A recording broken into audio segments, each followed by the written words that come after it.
আসসালামু আলাইকুম। আল হিকমা টিভির পক্ষ থেকে আপনাকে স্বাগত।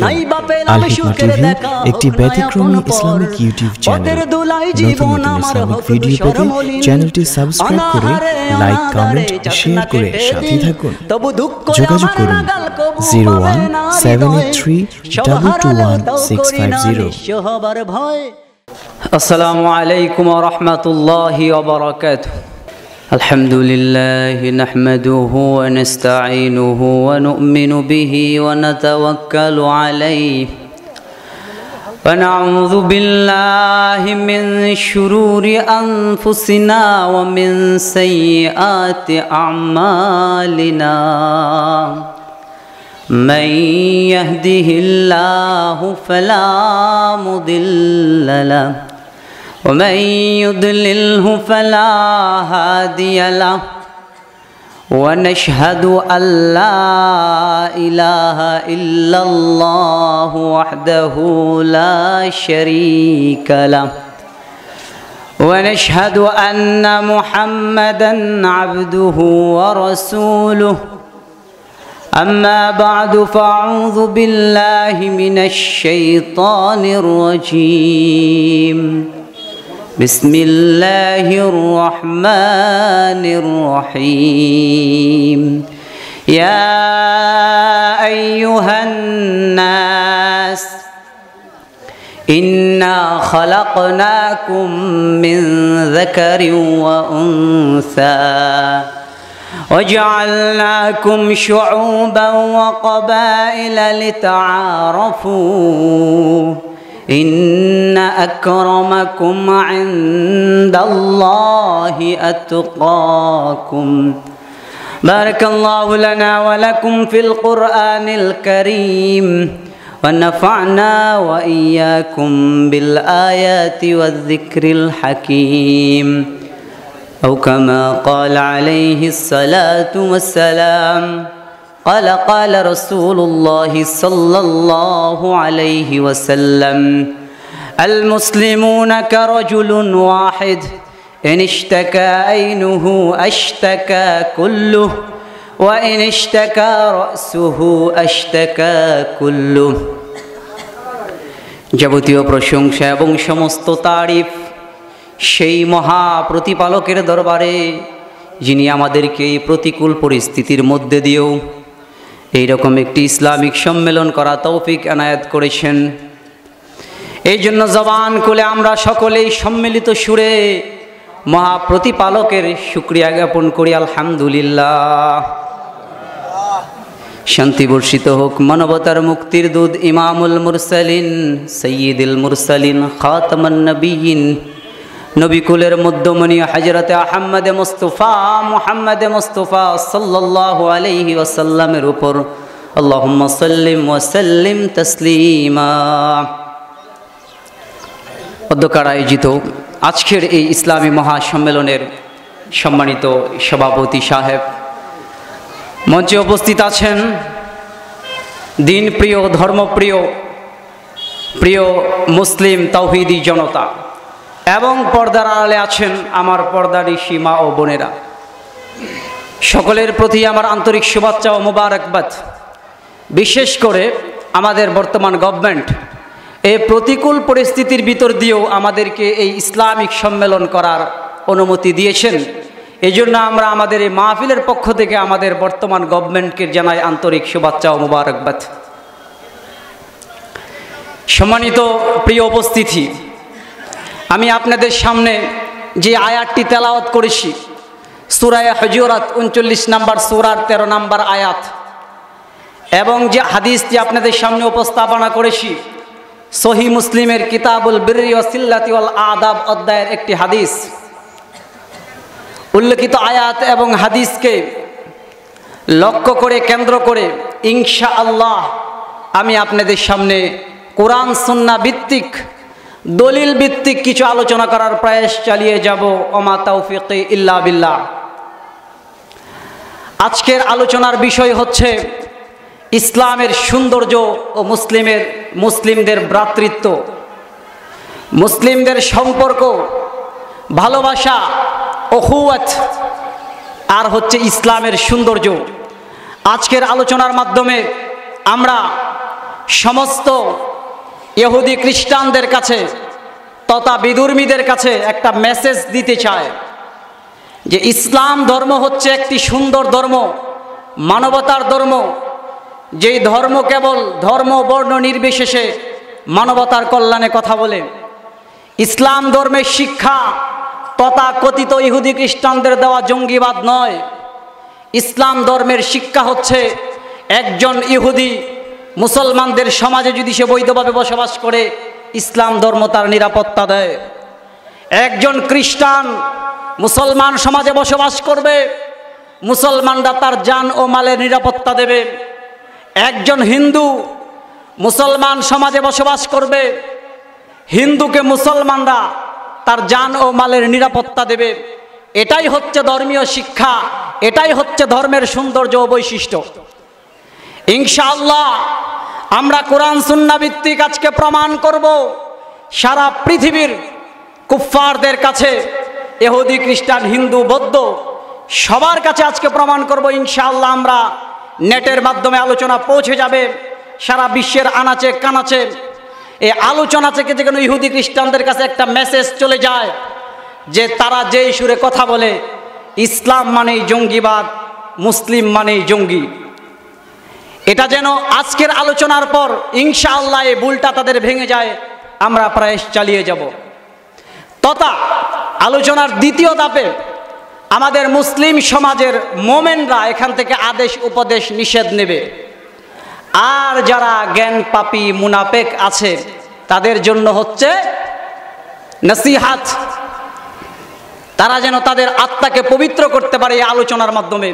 আল্লাহ সুবহানাহু ওয়া তাআলা যদি আমাকে তৌফিক এনায়েত করে আমি আপনাদের সামনে উপস্থাপনা করব ইসলামের সৌন্দর্য। দোস্ত, আজকে খুব কষ্ট লাগে এবং বারাকান্ত হৃদয় নিয়ে বলতে হয়, সারা পৃথিবীর মুসলমানরা আজকে এক ক্লান্তি লগ্নে এসে পৌঁছেছে। মুসলমানদের পরিবেশ কুণ্ঠাসা হয়ে গেছে। সারা পৃথিবীর মুসলমানদেরকে ধ্বংস করার জন্য ইহুদি খ্রিস্টান তথা কুফফার জাতি ঐক্যবদ্ধভাবে মাঠে নেমেছে। অথচ আপনি ইসলামের সৌন্দর্য দেখলে অবাক হয়ে যাবেন। নবী আরবি সাল্লাল্লাহু আলাইহি ওয়াসাল্লাম আজ থেকে 1400 বছর আগে কি ঘোষণা দিয়েছেন। ইসলাম এমনিতেই আসে নাই, ইসলাম কচুরি পানার ন্যায় বেশে আসে নাই। ইসলামের শিকড় গেড়েছেন স্বয়ং রব্বুল আলামিন। এই মুসলিমদের শিকড় গেড়েছেন স্বয়ং আল্লাহ সুবহানাহু ওয়া তাআলা। কেউ ইচ্ছা করলে ইসলামকে ধ্বংস করতে পারবে না, মুসলিমদেরকেও ধ্বংস করতে পারবে না। এই মুসলমানদের ঐতিহ্য আছে, তাহজিব আছে, তামাদ্দুম আছে, ইতিহাস আছে। ও দোস্ত, আজকে আমাদের সামনে ইসলামের এই সোনালী যুগের ইতিহাস না থাকার কারণে আজকে আমরা এক বিভ্রান্তির বেড়াজালে নিমজ্জিত আছি, আবদ্ধ আছি। ইনশাআল্লাহ এই বিভ্রান্তির বেড়াজালকে মূলোৎপাটন করে আমরা কোরআন সুন্নাহ ভিত্তিক প্রমাণ করার প্রয়াস চালিয়ে যাব যে ইসলাম ধর্মই একমাত্র সেই ধর্ম যেই ধর্মের মধ্যে, যেই ধর্মের ছায়াতলে ইহুদি নিরাপদে থাকে, খ্রিস্টান নিরাপদে থাকে, হিন্দু নিরাপদে থাকে, বৌদ্ধ নিরাপদে থাকে। এটা ইনশাআল্লাহ আজকে আমরা প্রমাণ করব। আজ থেকে আমার নবী মুহাম্মদ আরবি সাল্লাল্লাহু আলাইহি ওয়াসাল্লাম 1400 বছর আগে ঘোষণা দিয়েছিলেন। ও দোস্ত, প্রমাণ করে ইতিহাস, হাদিস খুলেন, সুনানে আবু দাউদ শরীফের হাদিস। নবী আরবি সাল্লাল্লাহু আলাইহি ওয়াসাল্লাম বলেছেন, যদি এই কোরআনকে কেউ মানে, হাদিসকে কেউ মানে, ইসলামের ছায়াতলে যদি ইহুদিও থাকে সে নিরাপদে থাকবে, খ্রিস্টানও থাকলে নিরাপদে থাকবে।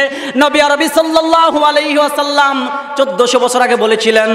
নবী আরবি সাল্লাল্লাহু আলাইহি ওয়াসাল্লাম বলেন, আলা মান যালামা মুআহিদান, আলা মান যালামা মুআহিদান, সাবধান আমার মুসলমান উম্মতেরা, আমার উম্মত মুসলমানেরা জেনে রাখো, কোন অমুসলিম যদি তোমাদের সমাজে বৈধভাবে বসবাস করে আর যদি তোমরা তাদের উপর জুলুম করো, অত্যাচার করো, আও কাল্লাফাহু, অথবা তার অধিকারকে হরণ করে নাও, আও ফাওকাতাকাতিহি, অথবা আমিনতাকাসু, অথবা তার অধিকারকে হরণ করে নাও, আও কাল্লাফাহু ফাওকাতাকাতিহি, অথবা তার উপর এইরকম কিছু চাপিয়ে দাও যে সেটা বহন করতে পারবে না, আও আখাযা মিনহু শাইআন বিগাইরি তিবি নাফসিন, অথবা তার সন্তুষ্টমূলক চিত্ত ছাড়া তার কাছ থেকে কোনো কিছু গ্রহণ করো, সে ইহুদি হোক, খ্রিস্টান হোক, হিন্দু হোক, বৌদ্ধ হোক, যে বৈধভাবে চুক্তিবদ্ধভাবে মুসলিমদের মধ্যে বসবাস করে, আর আমার মুসলমান কোনো উম্মত যদি তার উপর নির্যাতন করে, তার উপর অত্যাচার করে, সে যদি দুনিয়ার কোনো আদালতে বিচার না পায়, আমি মুহাম্মদ আরবি সাল্লাল্লাহু আলাইহি ওয়াসাল্লাম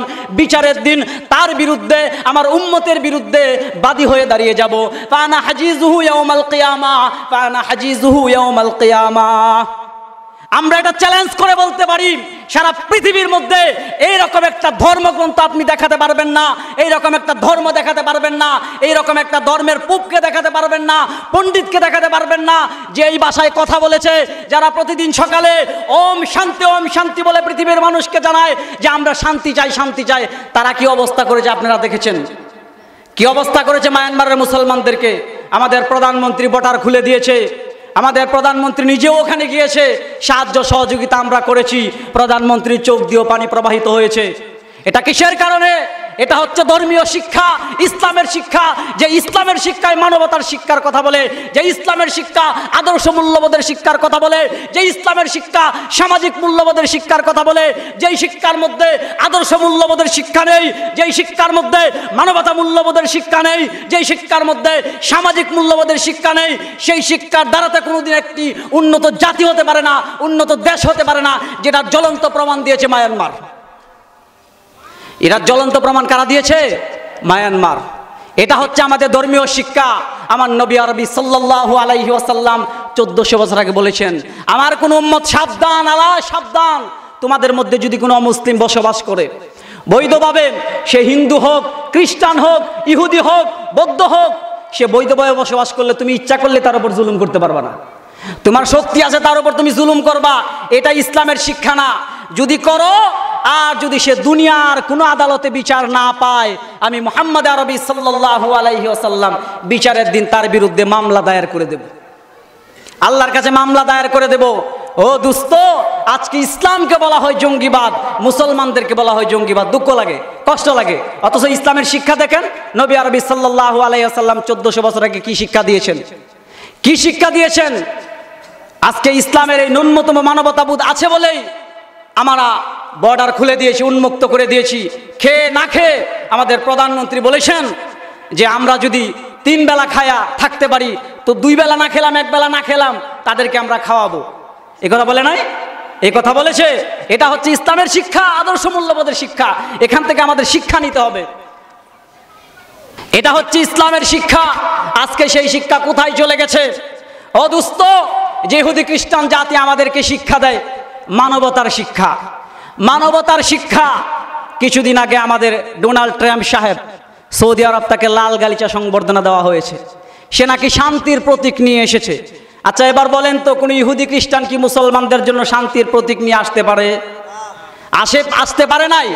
অথচ আমাদের তথাকথিত কিছু উলামা একরাম আছে, তাদেরকে কোরআন সুন্নাহ ভিত্তিক উলুল আমর বানানোর জন্য ব্যর্থ চেষ্টায় লিপ্ত আছে। আমি নাম নিয়ে তাদেরকে ছোট করব না। যত ফতুয়াবাজি, শুধু আমিন বলবা না, রফুল এদান করবা না, এইগুলো নিয়ে, বাকি সব চলে যাচ্ছে, ওইগুলো নিয়ে কোনো খবর নাই। মদ, হিরোইন, গাঞ্জা, তারপর সুদ, ঘুষ সমাজে একদম বিস্তার প্রভাব করে নিয়েছে, সমাজকে গ্রাস করে নিয়েছে। এগুলো নিয়ে তাদের মুখে কোনো কথা নাই। শুধু যত কথা আছে এগুলো নিয়ে শুধু কথা আছে। অথচ ইসলামের মৌলিক বিষয়গুলো নিয়ে তাদের মধ্যে কোনো কথা আসে না। আমার আলোচনার বিষয় এটা না। আমি যেটা বুঝাতে চাচ্ছি, এই ইসলামী হুকুমত, ইসলামী খেলাফতের মাধ্যমে পৃথিবীতে শান্তি প্রতিষ্ঠিত হয়েছিল। আপনি জান, আজ থেকে 1400 বছর আগে নবী আরবি সাল্লাল্লাহু আলাইহি ওয়াসাল্লাম যখন মক্কা বিজয় করলেন, উপস্থিত সাহাবা একরামের উদ্দেশ্যে তিনি ভাষণ দিচ্ছেন। সাহাবা একরামকে জিজ্ঞাসা করছেন, আইয়ুমিন হাদা, ও আমার সাহাবীরা বলো আজকের এই দিন কোন দিন? সাহাবা একরাম বলল, আল্লাহু ওয়া রাসূলু আলাম, আল্লাহু ওয়া রাসূলু আলাম। রাসূল সাল্লাল্লাহু আলাইহি ওয়াসাল্লাম বললেন, আলাইসা হাদা ইয়াউমুন নাহার, আজকের এই দিনটা কি কুরবানির দিন নয়? সাহাবা একরাম বলল, কুলনা বালা, হ্যাঁ এটা কুরবানির দিন। আবার নবী আরবি সাল্লাল্লাহু আলাইহি ওয়াসাল্লাম তার সঙ্গী সাথীদেরকে জিজ্ঞাসা করলেন, আইয়ু শাহরিন হাদা, এই মাসটা কোন মাস? নবী আরবি সাল্লাল্লাহু আলাইহি ওয়াসাল্লামের সাহাবাদের অবস্থা ছিল এরকম। প্রশ্নবোধক কোনো প্রশ্ন যদি নবী আরবি সাল্লাল্লাহু আলাইহি ওয়াসাল্লাম করতেন, এটা সাহাবা একরাম এটার উত্তর জানতেন, তারপর বলতেন না। আনুগত্য কাকে বলে, আনুগত্য কাকে বলে, আনুগত্য কাকে বলে, এটা নবী আরবি সাল্লাল্লাহু আলাইহি সাল্লাম শিক্ষা দিয়েছেন। আজকে আনুগত্য চলে গেছে, আনুগত্য চলে গেছে সমাজ থেকে। আল ইমাম ও জুমদুন, ইমাম হচ্ছে নেতা। এখন আর ইমামের আনুগত্য করা হয় না, কারণ ইমাম সাহেবের স্থানে আর নাই। থাকলে তো আনুগত্য করা হতো। ইমাম সাহেবের স্থানে রাখে না। তারপর আলহামদুলিল্লাহ কিছু ভালো উলামা একরাম এখনো আছে, ইমাম সাহেব এখনো আছে, মসজিদের মিম্বর থেকে হক কথাগুলো বলে, আলহামদুলিল্লাহ। বলতেছিলাম যে নবী আরবি সাল্লাল্লাহু আলাইহি সাল্লাম জিজ্ঞাসা করলেন, ও আমার সাহাবীরা বলো আজকের এই মাস কোন মাস? সাহাবা একরাম বলে আল্লাহু ওয়া রাসূলু আলাম, আল্লাহ তাআলা রাসূলই ভালো জানেন। আল্লাহ রাসূল আবার বললেন আলাইসা হাযা যিল হিজ্জা, এটা কি জিলহজ মাস নয়? সাহাবা একরাম বললে কুলনা বালা। আবার আল্লাহ রাসূল জিজ্ঞাসা করলেন আইয়ু বালাদিন হাযা, এটা কোন শহর, এটা কোন নগরী? সাহাবা একরাম বললেন আল্লাহু ওয়া রাসূলু আলাম, আল্লাহ তাআলা রাসূলই ভালো জানে। সাহাবা একরাম জানে যে এটা পবিত্র মক্কা নগরী। তারপর রাসূল সাল্লাল্লাহু আলাইহি সাল্লাম প্রশ্ন করতেছেন আল্লাহ রাসূলকে, সাহাবা একরাম বলতেছেন যে এটা আল্লাহ তাআলা রাসূল ভালো জানে। আল্লাহ রাসূল বললেন আলাইসা হাযাল বালদাতা, এটা কি পবিত্র মক্কা নগরী নয়? সাহাবা একরাম বললেন কুলনা বালা। এরপরে নবী আরবি সাল্লাল্লাহু আলাইহি সাল্লাম কি কথা বললেন দেখেন। নবী আরবি সাল্লাল্লাহু আলাইহি সাল্লাম বললেন ফাইন্না দিমাউকুম ওয়া আমওয়ালুকুম ওয়া আরাদুকুম আলাইকুম হারামুন কাহুরমাতি ইয়াউমিকুম হাযা ফি বালাদিকুম হাযা ফি শাহরিকুম হাযা। ও আমার উপস্থিত সঙ্গী সাথীরা জেনে রাখো, ও আমার উপস্থিত সঙ্গী সাথীরা জেনে রাখো, এই ইসলামের বিজয়ের মাধ্যমে আজকের এই দিনে, আজকের এই মাসে, এই স্থানে কোনো মানুষকে হত্যা করা যেমনি ভাবে পাপ, ঠিক তেমনি ভাবে ইসলামী হুকুমতের মাধ্যমে, ইসলামিক খেলাফত ব্যবস্থার মাধ্যমে তোমাদের জান ও মালের নিরাপত্তা দেওয়া হয়েছে। এই কথা আপনি ইতিহাস পড়েন, ইতিহাস পড়েন। মুসলমানদের হাতে 1000 বছর ক্ষমতা ছিল। 1000 বছরের ভিতরে মুসলমানরা কয়টা বিশ্বযুদ্ধ পৃথিবীর মানুষকে উপহার দিয়েছে বলেন? আরে 500 বছর ইহুদি খ্রিস্টানদের হাতে 2টা বিশ্বযুদ্ধ তারা করছে। আরেকটার জন্য বলতেছে প্রস্তুতি নাও, আরেকটার জন্য প্রস্তুতি নেওয়ার জন্য বলতেছে। অথচ মুসলমানদের হাতে 1000 বছর শাসন ক্ষমতা ছিল, টুটাফাটা খেলাফত ছিল। 1000 বছরের ভিতরে মুসলমানরা একটা বিশ্বযুদ্ধ করে নাই। তাহলে বোঝা যায় আমরা হচ্ছি শান্তপ্রিয় জাতি, আর এই ইহুদি খ্রিস্টান বৌদ্ধ নাসারা হিন্দু এগুলো হচ্ছে অশান্তপ্রিয় জাতি।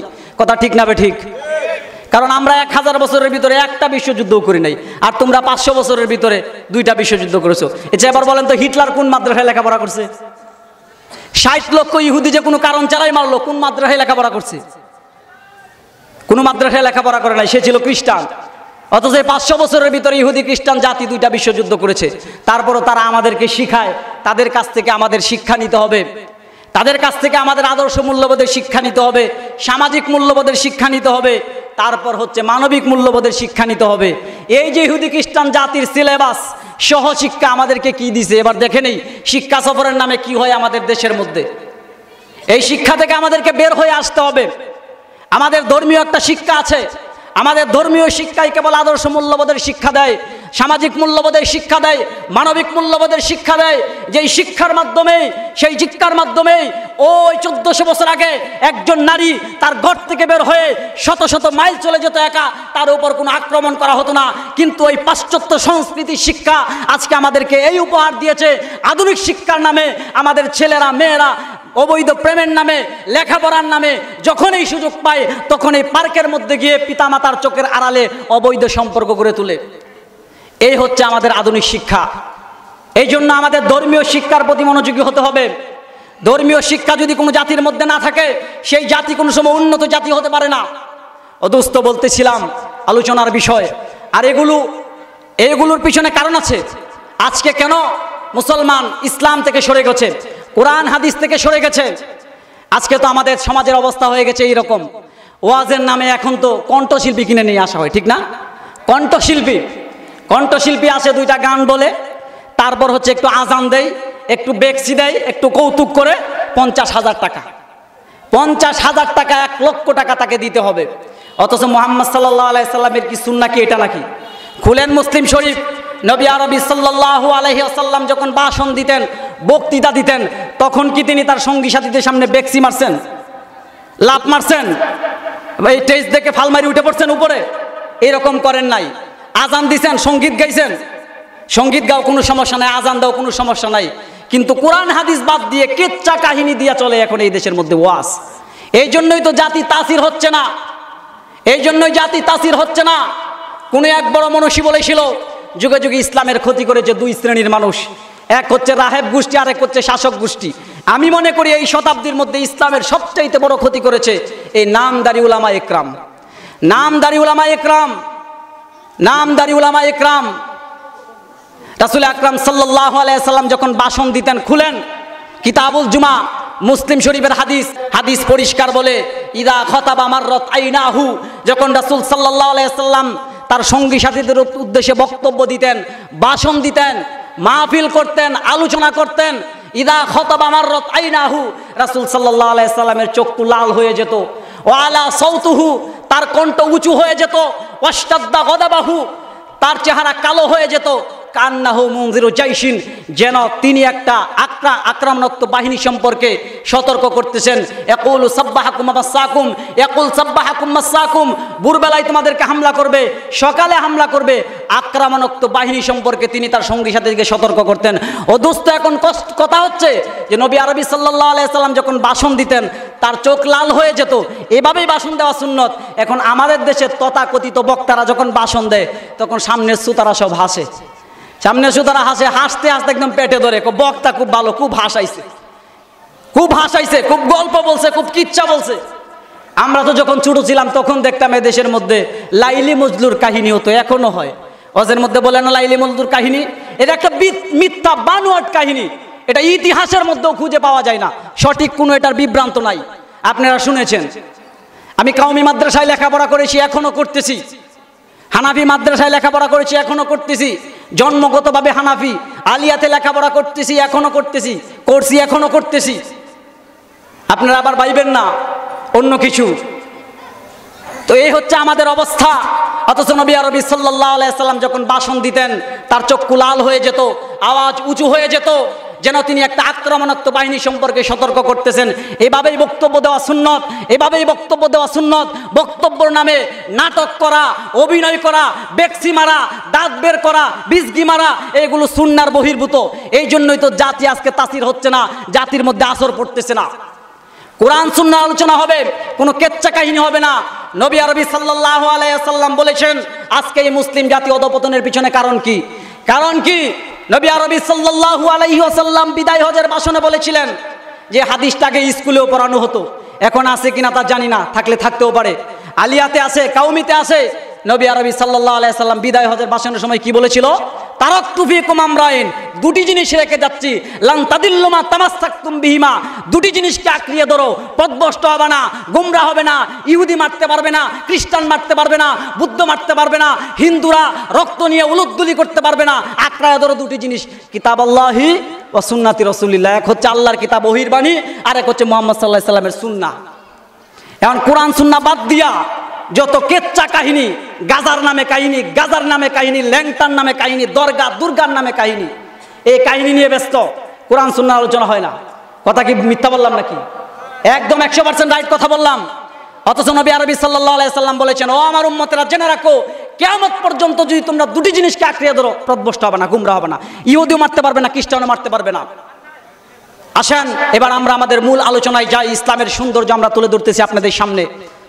আমি আপনাদের সামনে যে আয়াতটি তেলাওয়াত করেছি, সূরা হুজুরাত 39 নম্বর সূরার 13 নম্বর আয়াত। আল্লাহ সুবহানাহু ওয়া তাআলা নবী আরবি সাল্লাল্লাহু আলাইহি ওয়াসাল্লামকে 1400 বছর আগে জানিয়ে দিয়েছেন। ও দোস্ত, আল্লাহ সুবহানাহু ওয়া তাআলা বলতেছেন, হে মুহাম্মদ সাল্লাল্লাহু আলাইহি ওয়াসাল্লাম, আপনি আপনার উম্মতদেরকে বলেন, ইয়া আইয়ুহান নাস, হে মানব জাতি। এখানে কোনো ইয়া আইয়ুহাল্লাযিনা আমানু বলে নাই, ইয়া আইয়ুহাল আমানু বলে নাই, ইয়া আইয়ুহাল মুমিনুন বলে নাই, ইয়া আইয়ুহাল মুনাফিকুন বলে নাই। আমভাবে সকল মানুষকে বলা হচ্ছে। উলামা একরাম বুঝবেন, ইয়া আইয়ুহান নাস মানে সকল মানুষ। নবী আরবি সাল্লাল্লাহু আলাইহি সাল্লামকে আল্লাহ বলতেছেন, আপনি আপনার উম্মতদেরকে বলুন, সে হিন্দু হোক, খ্রিস্টান হোক, বৌদ্ধ হোক, ইহুদি হোক, নাসারা হোক, মুসলমান হোক, আপনি বলেন, ইয়া আইয়ুহান নাস, হে মানব জাতি, ইন্না খালাকনাকুম মিন যাকারি ওয়া উনসা, নিশ্চয়ই তোমাদেরকে একজন নর একজন নারী থেকে সৃষ্টি করা হয়েছে। একজন নরকে হযরত আদম আলাইহিস সালাম, একজন নারীকে হযরত হাওয়া আলাইহিস সালাম। সে হিন্দু হোক, সে আদমের সন্তান। ভারতের এক ঘটনা আমি শুনেছিলাম, আমার এক উস্তাদ সে বলতেছে, এক হিন্দু মুসি, আমার শোনা ঘটনা, এক হিন্দু মুসি না সরি মেথর মেথর মেথর সে গেছে ভারতের ওই যে বিভিন্ন অঙ্গরাজ্যের মধ্যে বাড়িতে গিয়ে মেথরা ওই যে বাথরুম পরিষ্কার করে না, সে গিয়ে কুয়ার মধ্যে পড়ে গেছে। এখন সে বলতেছে এই দেখো দেখো দেখো আদমের সন্তান কুয়ার মধ্যে পড়ে গেছে। হিন্দু তো মুসলিম অধ্যুষিত এলাকার মধ্যে গিয়ে পড়ে গেছে, বলতেছে আদমের সন্তান আদমের ছেলে কুয়ার মধ্যে পড়ে গেছে। ওই এলাকার যত মুসলমান ছিল মনে করছে আদমের সন্তান তো মুসলমান মনে হয়, হেতারা তুইলা দেখে হ্যাঁ হিন্দু, একটা লেংটি দেওয়া বড় করে, এই তুই আদমের সন্তান কিভাবে বললি? আরে আমি আদমের সন্তান না, এক আদম এক নর এক নারী থেকেই তো সমস্ত মানুষের সৃষ্টি। ইসলামের সৌন্দর্য দেখেন দোস্ত, ধর্মীয় শিক্ষা কাকে বলে, আদর্শ কাকে বলে, এই আয়াতটা আপনাদের সামনে অর্থ বললেই বুঝবেন। মুহাম্মদ আরবি সাল্লাল্লাহু আলাইহি ওয়াসাল্লাম দুনিয়ার সকল মানুষকে আমভাবে বলতেছেন, ইয়া আইয়ুহান নাস, হে দুনিয়ার মানুষ সকল, ইন্না খালাকনাকুম মিন যাকারি ওয়া উনসা, নিশ্চয় জেনে রাখো তোমাদেরকে একজন পুরুষ একজন নারী থেকে সৃষ্টি করা হয়েছে। ওয়াজআলনাকুম শুউবা ওয়া কবাইল, এরপর তোমাদেরকে বিভিন্ন জাতীয় গোত্রে বিভক্ত করা হয়েছে। লিতাআরাফু, যাতে তোমরা একে অপরের সাথে পরিচিত হতে পারো। এরপরে নবী আরবি সাল্লাল্লাহু আলাইহি ওয়াসাল্লাম বলতেছেন, তোমাদেরকে একজন নারী একজন পুরুষ থেকে সৃষ্টি করা হয়েছে, তাই বলে তুমি তোমার সৃষ্টিকর্তার কাছে স্রষ্টার কাছে দামি হয়ে যাবে রূপ দিয়ে চেহারা দিয়ে, এরকম নয় বংশ দিয়ে।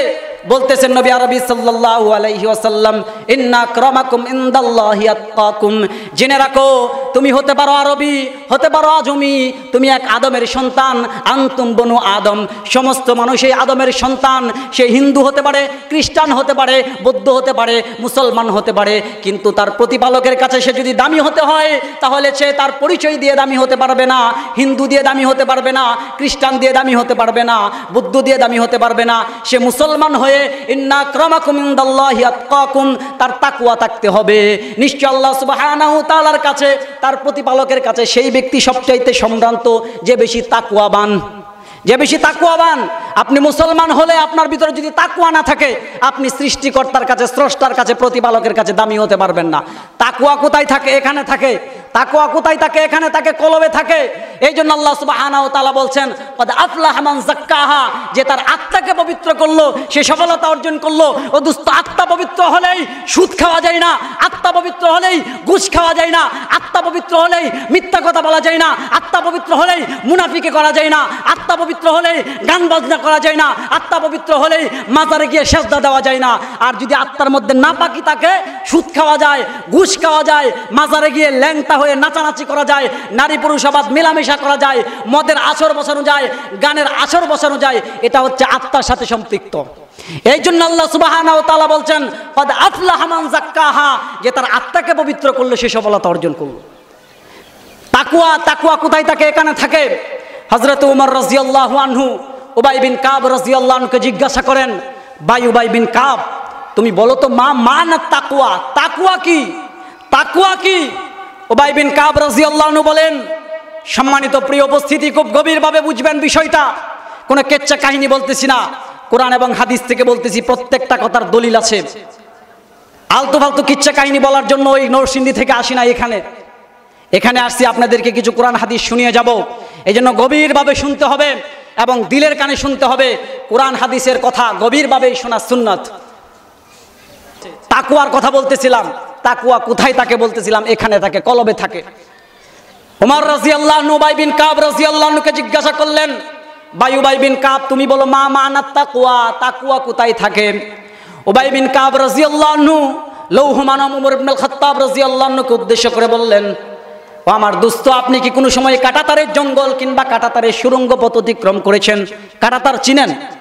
কাঁটাতার জঙ্গলের মধ্যে দেখবেন একটা কাঁটাতার হয়, যেটা দিয়ে বেত বানানো হয়। আমরা যখন মাদ্রাসায় পড়তাম হেফসখানায়, তখন দেখতাম জালি বেত কিনে নিয়ে আসতো। এই জালি বেত আবার এই যে মুছানো যায়, এটা দিয়ে বাড়ি দিলে ভাঙে না, এটা কাঁটাতারের, এটার মধ্যে কাঁটা থাকে, কাঁটা থাকে, দেখবেন এই সুবারি পাতার মতো হয়, কাঁটা থাকে, এটা হচ্ছে কাঁটাতার। এটা দেখবেন এটার মধ্যে প্রচন্ড কাঁটা, প্রচুর কাঁটা, এটার ভিতর দিয়ে আপনি যেতে পারবেন না। উবাই বিন কাব রাদিয়াল্লাহু আনহু ওমর রাদিয়াল্লাহু আনহুকে বলতেছেন, ভাই ওমর, তুমি কি কোনো সময় কাঁটাতারের সুড়ঙ্গ পথ কিংবা কাঁটাতারের সুড়ঙ্গ রাস্তা অতিক্রম করেছো কিনা? ওমর রাদিয়াল্লাহু আনহু বলেন, ভাই উবাই বিন কাব, আমি কাঁটাতারের সুড়ঙ্গ, আমি কাঁটাতারের পথ অতিক্রম করেছি, কাঁটাতারের জঙ্গল আমি অতিক্রম করেছি। এবার উবাই বিন কাব রাদিয়াল্লাহু আনহু ওমর রাদিয়াল্লাহু আনহুকে উদ্দেশ্য করে বলেন, আপনি যখন কাঁটাতারের পথ কিংবা কাঁটাতারের সুড়ঙ্গ অতিক্রম করেন, কিভাবে অতিক্রম করেন? ওমর রাদিয়াল্লাহু আনহু বলতেছেন, আমি যখন কাঁটাতারের সুড়ঙ্গ পথ কিংবা কাঁটাতারের রাস্তা অতিক্রম করি, আমি আমার জামাকে গুটিয়ে, কাপড়কে গুটিয়ে, শরীরকে গুটিয়ে অতিক্রম করি। উবাই বিন কাব রাদিয়াল্লাহু আনহু বলেন, কেন? কেন? প্রশ্ন, কেন করেন? শরীরকে কেন গুটান, জামাকে কেন গুটান? কারণ কি? ওমর রাদিয়াল্লাহু আনহু বলেন, তুমি কি জানো না কাঁটাতারের গাছের মধ্যে কাঁটা থাকে, আর ওই কাঁটা যদি আমার জামার মধ্যে লেগে যায়, জামা ছিঁড়ে যাবে, ফেটে যাবে, আর শরীরে রাখলে শরীর ফেটে রক্ত প্রবাহিত হবে, আমি আহত হব। এই বয়ে আমি কাঁটাতারের সুড়ঙ্গ পথ কিংবা কাঁটাতারের রাস্তা, কাঁটাতারের জঙ্গল যখন অতিক্রম করি, জামাকে গুটিয়ে নেই, শরীরকে গুটিয়ে নেই। আল্লাহর নবীর সাহাবী উবাই বিন কাব রাদিয়াল্লাহু আনহু সেদিন বলেছিল, ও দুস্থ ওমর রাদিয়াল্লাহু আনহু, জেনে রাখো, দুনিয়ার জীবনে একজন মুমিন জান্নাত পাওয়ার আশায়, তার স্রষ্টার নিকটবর্তী হওয়ার আশায়, তার স্রষ্টার আনুগত্যের আশায়, তার স্রষ্টার দিদার পাওয়ার আশায় দুনিয়ার জীবনে সে ইচ্ছা করলে সুদ খেতে পারে, ঘুষ খেতে পারে, টেবিলের নিচ দিয়ে সুদ খাওয়া, ঘুষ খাওয়া যায়, দুনিয়ার কোনো শক্তি দেখবে না। তার রাতের অন্ধকারে জেনার কাজ করা যায়, দুনিয়ার কোনো শক্তি দেখবে না। তখন সে বলে, আমার আল্লাহ তো আমাকে দেখতেছে, আমি যদি জেনার কাজ করি আমার আল্লাহ আমাকে দেখবে। এই বয়ে জেনার কাজ থেকে বিরত থাকে, ঘুষ খাওয়া থেকে বিরত থাকে, মদ খাওয়া থেকে বিরত থাকে। এটার নামে হচ্ছে তাকওয়া। দুনিয়ার কোনো স্রষ্টা আমাকে, দুনিয়ার কোনো সৃষ্টি আমাকে দেখবে না, কিন্তু আমার প্রতিপালক যিনি আছেন আমাকে সে দেখবে, আমাকে সে দেখবে। একদিন তার কাঠগড়ায় আমাকে দাঁড় করাতে হবে, আমি তার কাঠগড়ায় দাঁড়াবো এবং আমার জীবনের হিসাব নিকাশ সে চাবে, আমি সেদিন কি প্রতিপালকের কাছে জবাব দেব। এটাই হচ্ছে তাকওয়া। সেদিন আমি কি প্রতিপালকের কাছে জবাব দেব? যেদিন প্রতিপালক ডাক দিয়ে বলেন, ওয়াত্তাকু ইয়াওমান লা তাজজি নাফসুন আন নাফসিন শাইআ, যেদিন প্রতিপালক ডাক দিয়ে বলবেন, কে আছে তোমাদেরকে সুপারিশ করবে, কে আছে তোমাদেরকে সাহায্য করবে? আমি আল্লাহ ছাড়া, আমি আল্লাহ ছাড়া তোমাদেরকে কেউ সাহায্য করতে পারবে না। নবী আরবি সাল্লাল্লাহু আলাইহি ওয়াসাল্লাম তার উম্মতের জন্য সুপারিশ করবেন। আহলে সুন্নাত ওয়াল জামাতের আকীদা আবার সুন্নিদের মতো বুঝবেন না যে আমরা যত পাপ করি আমাদেরকে নবী শাফায়াত করে নিয়ে যাব। আল্লাহর দন নবীকে দিয়া, নবী গেছেন গায়েব হইয়া, সেই দন পায়া খাজা আইসা বসছে যেন আজমিরে খৌফিলানা কালিয়াতে খাজারা তো দরবার থেকে আমরা সব পাপ করমু, আমাদের খাজা আমাদেরকে নিয়ে যাইব, গাজা আমাদেরকে নিয়ে যাইব, ল্যাংটা আমাদেরকে নিয়ে যাইব, আমার নবী আমাদেরকে নিয়ে যাইব নাকি? হ্যাঁ, নবীকে আল্লাহ সুপারিশ করার অনুমতি দিলে নবী সুপারিশ করবেন। এটা হচ্ছে আহলে সুন্নাত ওয়াল জামাতের আকীদা, ভালোভাবে মনে রাখবেন। ও দোস্ত, নবী আরবি সাল্লাল্লাহু আলাইহি ওয়াসাল্লাম যখন মক্কা বিজয় করলেন, ইবনে ওমর রাদিয়াল্লাহু আনহু থেকে হাদিস বর্ণিত, আর ইবনে ওমর রাদিয়াল্লাহু আনহু আন্নান নবী সাল্লাল্লাহু আলাইহি ওয়াসাল্লাম খাতাবান নাস ইয়াউমি ফাতহি মক্কাহ। ইবনে ওমর রাদিয়াল্লাহু আনহু বলেন, রাসূল সাল্লাল্লাহু আলাইহি ওয়াসাল্লাম মক্কা বিজয়ের পর জনতার উদ্দেশ্যে ভাষণ দিচ্ছেন। নবী আরবি সাল্লাল্লাহু আলাইহি ওয়াসাল্লামের প্রিয় সাহাবী ইবনে ওমর রাদিয়াল্লাহু আনহু বলেন, মক্কা বিজয়ের পর আপনার আমার প্রাণের নবী, মায়ার নবী জনতার উদ্দেশ্যে ভাষণ দিচ্ছেন। নবী আরবি সাল্লাল্লাহু আলাইহি ওয়াসাল্লাম বলেন, ইয়া আইয়ুহান নাস, হে দুনিয়ার মানুষ সকল, ইন্নাল্লাহা ক্বাদ আযহাবা আনকুম আবিয়াতাল জাহিলিয়া, জেনে রেখো আজকের পর থেকে ইসলামী হুকুমতের মাধ্যমে, ইসলামের ছায়াতলের মাধ্যমে, ইসলামী হুকুমতের মাধ্যমে, খেলাফত ব্যবস্থার মাধ্যমে, ইন্নাল্লাহা ক্বাদ আযহাবা আনকুম আবিয়াতাল জাহিলিয়া, তোমাদের জাহিলিয়াতের সমস্ত ত্রুটি বিচ্যুতি দুলিশ্বাত করে দেওয়া হলো। বিশেষ করে আফখরাহা বিল আবাই, পূর্বপুরুষদেরকে নিয়ে অহংকার করা, তাকাব্বুরি করা, এটা এখন আমাদের সমাজের মধ্যে আছে। আরে বেটা, আমারে চিনস, আমি কিন্তু সৈয়দ বংশের লোক, আমার চিনস, আমার বংশ কিন্তু খান বংশ, চিনস আমার চৌধুরী বংশ, আমার 5 ভাই, চিনস আমার ভাই হচ্ছে একটা এমপি, এসপি। এটা ইহুদির শিক্ষা, খ্রিস্টানের শিক্ষা, বংশের গৌরব। এটা মুসলমানের শিক্ষা না, এটা মুসলমানের শিক্ষা না। বংশের কোনো গৌরব ইসলাম ধর্মে নাই, এটা একটা জাহিলিয়াত। তারপর নবী আরবি সাল্লাল্লাহু আলাইহি ওয়াসাল্লাম বলছেন, মুমিনুন তাকিয়ুন ফাজিরুন শাকিয়ুন আনতুম বনু আদম, হতে পারে একজন লোক গরিব, একজন আজমি, একজন আরবি, কিন্তু জেনে রাখো একজন কালো, একজন সাদা, কিন্তু জেনে রাখো আনতুম বনু আদম, তোমরা সকলেই হচ্ছে আদমের সন্তান। লাল কালোর মধ্যে কোনো ব্যবধান নাই, ধনী গরিবের মধ্যে কোনো ব্যবধান নাই। এই জন্য তো আমাদের ধর্মীয় শিক্ষা যখন মসজিদে যায়, চেয়ারম্যান সাহেব পড়ে গেলে পিছনে বসতে হবে। দেখেন কত সৌন্দর্য, ইসলামের সৌন্দর্য দেখেন। গরিব মানুষ, মসজিদের মধ্যে এসি আছে, সে আগে গেছে সামনে বসবে, তাকে আজও পর্যন্ত আমি শুনি নাই যে বলছে যে এই রিক্সা চালক, চেয়ারম্যান সাহেব আসছে, তুমি পিছনে যাও। এই কথা আমি শুনি নাই, হয়তো আপনাদের জানা থাকতে পারে। ইসলামের সৌন্দর্য দেখেন, সকলে এক কাতারে দাঁড়িয়ে বলে, সে ধনী হোক গরিব হোক, তা সে কাঁধে কাঁধ মিলিয়ে দাঁড়িয়ে এক কাতারে দাঁড়িয়ে বলে আলহামদুলিল্লাহি রাব্বিল আলামিন, সমস্ত প্রশংসা হচ্ছে আমার প্রতিপালকের জন্য, সমস্ত প্রশংসা হচ্ছে আমার প্রতিপালকের জন্য। ধনী গরিব আরব আজমি সব দাঁড়িয়ে যায়। হজের মৌসুমে যারা হজে গেছেন, আমি জানি না সভাপতি সাহেবরা কি হজে গেছেন কিনা, আলহামদুলিল্লাহ গেলে তো দেখছেন এই সৌদি আরবের মধ্যে কার বাড়ি তুরস্ক, কার বাড়ি ইরান, কার বাড়ি হচ্ছে সৌদি আরব, কার বাড়ি বাংলাদেশ, কার বাড়ি পাকিস্তান, সকলে এক কাতারে দাঁড়িয়ে যাচ্ছে, দাঁড়িয়ে সালাত আদায় করতেছে। কোনো অহংকার নাই, তাকাব্বুরি নাই, গৌরব নাই। ইসলামের সৌন্দর্য দোস্ত, এই জন্য আমরা একটা চ্যালেঞ্জ করে বলতে পারি এটা হচ্ছে আমাদের ধর্ম। আমরা পৃথিবীর মানচিত্রের মাঝে অহংকার করে গৌরব করে মাথা উঁচু করে দাঁড়িয়ে বলতে পারি আমাদের ধর্মীয় শিক্ষা হচ্ছে মানবতার শিক্ষা, আমাদের ধর্মীয় শিক্ষা হচ্ছে আদর্শ মূল্যবোধের শিক্ষা, আমাদের ধর্মীয় শিক্ষা হচ্ছে সামাজিক মূল্যবোধের শিক্ষা, যে শিক্ষার মাধ্যমে তলাবুল ইলমি আলা ফরিদাতুন কুল্লি মুসলিম ওয়াল মুসলিমা, এই শিক্ষা দেওয়া হয়েছে সমস্ত নর নারীকে। ততটুকু এলমেদিন শিক্ষা দেওয়া, এই শিক্ষা গ্রহণ করতে হবে। যতটুকু এলমেদিন শিক্ষা করলে সে পথভ্রষ্ট হবে না, এটাই হচ্ছে ধর্মীয় শিক্ষা। এই ধর্মীয় শিক্ষার মাধ্যমে আজকে বলা হয় ইসলাম ধর্ম নাকি নারী শিক্ষাকে পিছনে দিয়েছে। অথচ জাহিলিয়াত দেখেন যারা এই ধরনের কথা বলে তাদের পূর্বপুরুষরা নারীদেরকে কবর দিত। ইসলাম ধর্ম তো দুস্থ কবর থেকে নারীদেরকে বের করছে, ইসলাম ধর্ম কবর থেকে নারীকে বের করছে। ইসলাম ধর্ম বলে একজন মেয়ে সে যখন বাবার ঘরে থাকবে তখন সে বোনের ভূমিকায় থাকবে, মেয়ের ভূমিকায় থাকবে। যখন সে স্বামীর ঘরে যাবে তখন সে স্ত্রীর ভূমিকায় থাকবে। সে ঘরের কাজ করবে, সে বাহিরে গিয়ে উলঙ্গ হয়ে অর্ধলগ্ন হয়ে সে তার দেহকে শরীরকে মানুষকে দেখাবে না, শুকুনের মতো তারা ঠুকে খাবে না। এই শিক্ষা ইসলাম দেয় না। এই জন্য ইসলাম বলেছে অকর্না ফি বুয়ুতিকুন্না ওয়ালা তাবাররুজনা তাবাররুজাল জাহিলিয়াতিল উলা, ও মুসলমান নারীরা তোমরা জাহিলি যুগের নারীদের মতো নিজেদেরকে প্রদর্শন করো না। আপনারা দেখেছেন না যারা এই শার্ট আর প্যান্ট পরে টাইট পিট কাপড় পরে রাস্তায় বের হয় তখন এই ছেলেরা এই প্রিজিং করে না? অথচ নবী আরবি সাল্লাল্লাহু আলাইহি সাল্লাম বলছেন আল মারউ আওরাতুন ফাইদা খারাজাত ইস্তাসফারাহা শাইতান, যখন কোনো মহিলা নগ্ন কিংবা অর্ধনগ্ন হয়ে রাস্তায় বের হয় তখন শয়তান তাকে নগ্নতার প্রতি ক্ষিপ্ত করে তোলে।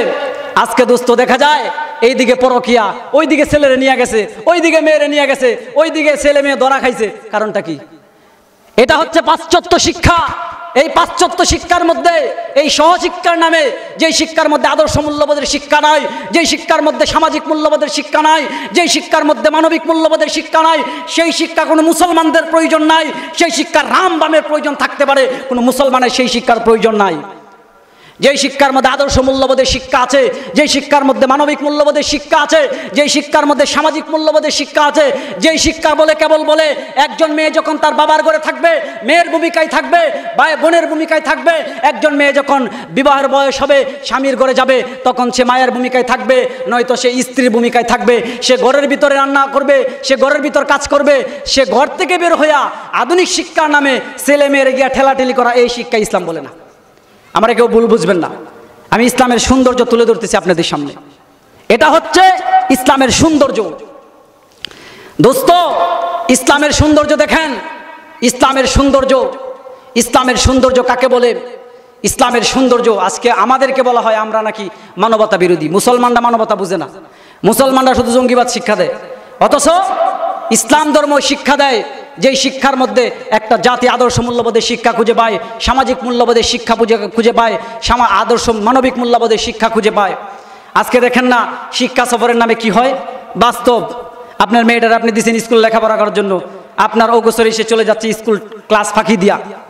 অথচ যদি আদর্শ মূল্যবোধের শিক্ষা থাকতো, সামাজিক মূল্যবোধের শিক্ষা থাকতো, আপনার মেয়েটা পর্দায় থাকতো। ওই জন্য আসেন আমাদের স্কুল কলেজগুলোর মধ্যে আমরা আদর্শ মূল্যবোধের শিক্ষার ব্যবস্থা করি, সামাজিক মূল্যবোধের শিক্ষার ব্যবস্থা করি। নয়তো এই শিক্ষার দ্বারাতে কোনো সময় একটা উন্নত জাতি হতে পারে না, বরং ধ্বংসের দ্বারপ্রান্তে এসেই দাঁড়াবে। ইসলামের সৌন্দর্য নিয়ে আলোচনা করতেছিলাম। ইসলামের সৌন্দর্য দেখেন,